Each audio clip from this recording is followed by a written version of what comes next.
Well, our next speaker, Ethan Xiao, joins us now to advocate for a greater appreciation of knowing multiple languages.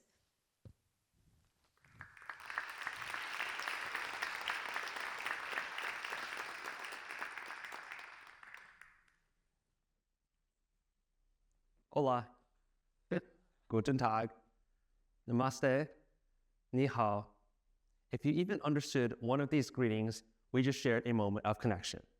Think about that. Just a simple greeting, a handful of syllables, and suddenly there's a bridge between us. Language is one of humanity's most powerful tools. And if you think about it, it's not too complicated. But what if I told you that language doesn't just describe our everyday world, but it actually shapes the everyday things and people that we touch? Growing up bilingual in both Mandarin and English, I became fascinated by how language shapes our everyday lives. I remember my parents switching between English and Mandarin for different situations. For example, English was for home, for school, for public spaces, and for fitting in.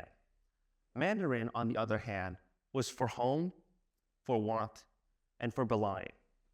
But it wasn't until I started studying languages on a deeper level that I realized just how much they shape our perception of reality. Take time, for example. In English, we tend to view time on a horizontal scale.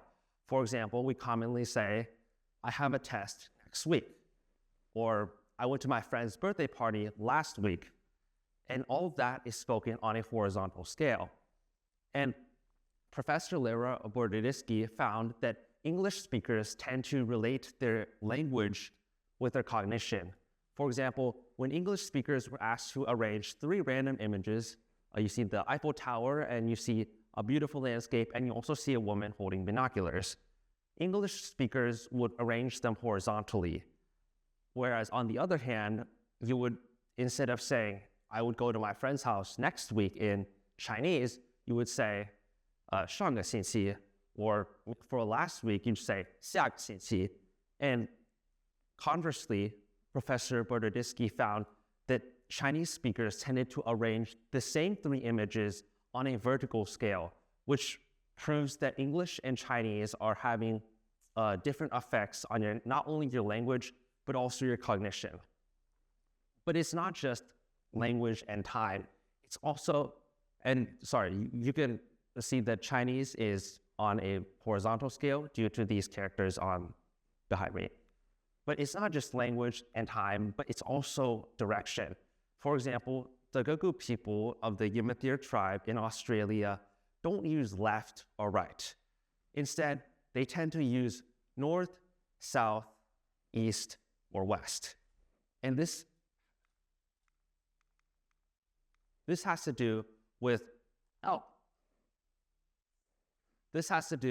their tribal hunting and how they used to use the sun in the past to guide them, whether they were in the safari or in the outback or, I don't know, wherever the Australians are. But they would use, instead of left and right, they'd use the cardinal directions, and that carries on with their language and their culture. But it's not only those 2 examples, it's also something that I've experienced firsthand.